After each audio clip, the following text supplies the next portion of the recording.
আসলে প্রিপারেশনের জায়গা থেকে আমি বলবো সিনেমা দেখলে আসলে বোঝা যাবে কী ধরনের প্রিপারেশন নেওয়া হয়েছিল এই মুহূর্তে আমাকে দেখে, কিংবা যতটুকু যেই অংশটুকু আসলে দেখানো হয়েছে আজকে, সেখান থেকে আসলে গল্পের কোনো কিছু কিংবা চরিত্র কোনো কিছুই আসলে বোঝা যায় নাই এবং যাবেও না। আমার মনে হয় এই কী প্রিপারেশন নেওয়া হয়েছিল কিংবা কী ধরনের ট্রান্সফরমেশনের মধ্যে দিয়ে যাওয়া হয়েছে এই ক্যারেক্টারটা করার জন্য, সেটা ফিল্মের ট্রেলার কিংবা টিজার কিংবা যখন রিলিজ হবে তখনই বোঝা যাবে। নাটকে কম পাওয়ার কারণ হচ্ছে আমি যেটা বলেছি, আসলে ভালো গল্পের সাথে থাকতে চাই। এখন ওই গল্পটা আমার কাছে যেই আকারেই আসুক না কেন, আমি ওই ফর্মেই কাজটা করব। আমার লাস্ট কাজ আরারাত, ওটার গল্প আমার কাছে খুবই ভালো, ডিফারেন্ট এবং ইউনিক লেগেছিলো। ওইটা ওটিটি কন্টেন্ট ছিল। তার আগে আমার একটা নাটক বের হয়েছে অনন্যা, মুস্তফা কামাল রাজ ভাইয়ার পরিচালনায়। সেটার গল্পটা নাটক হিসাবে আসছিল এবং ওই গল্পটা আমার কাছে দুর্দান্ত মনে হয়েছিল এবং মনে হয়েছিল এই গল্পটা বলা উচিত এবং দর্শক এটা দেখা উচিত। এই কাজটা দেখলে তারা কিছু না কিছু হয়তো বা ভাববে এটা নিয়ে।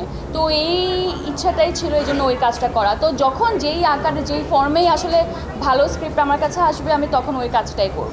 এই রূপা ক্যারেক্টারটা করেছি মানুষ যাতে তাকে ঘৃণা করে, সে কেন এমনটা করছে এটা যাতে দর্শক না বুঝতে পারে একদম শেষ মুহূর্ত পর্যন্ত। তো আমার সর্বোচ্চ চেষ্টা ছিল রূপাকে যাতে দর্শক একেবারেই অপছন্দ করেন এবং আমি কিছুটা হয়তো সাকসেসফুল হয়েছি, আর চেষ্টা তো 100% ছিল। হ্যাঁ, ডেফিনেটলি। এটা তো যে কোনো একটা ফ্যামিলির জন্য খুবই কষ্টদায়ক। যেই গল্পটা দেখানো হচ্ছিল, কাপালের যে গল্পটা, এটা যাদের মধ্যে এই ধরনের একটা সিচুয়েশন হয়, definitely it is very difficult for them. আমার আসলে গিফটের ক্ষেত্রে আমার সবসময় সবচেয়ে ইম্পর্টেন্ট এবং ভালো লাগার বিষয় হচ্ছে গিয়ে সময়। এই সময়টুকু যে সবাই আমাকে দিচ্ছে, নিজের কাজ পেলে আজকে আপনারা কিংবা আমার কলিগ যারা আজকে এসেছেন, আমার কাছে মনে হয় এটাই হচ্ছে সবচেয়ে বড় এবং সবচেয়ে প্রেশিয়াস গিফট, সময়টুকু। এবং আরও যদি আমার কিছু চাওয়ার থাকে তাহলে আমি চাইবো আপনাদের সবার কাছ থেকে দোয়া, যাতে আমি সুস্থ থাকতে পারি এবং সামনে আরও ভালো কাজ করতে পারি, আরও নাটক, ওটিটি কন্টেন্ট এবং ফিল্ম নিয়ে আসতে পারি। এখন পর্যন্ত না, কারণ আমার কাছের বন্ধুবান্ধবরা জানে আমার সারপ্রাইজ খুব একটা ভালো লাগে না। আমি একটু গুছিয়ে বা সব কিছু কন্ট্রোলে আছে এই ব্যাপারগুলো একটু বেশি পছন্দ করি।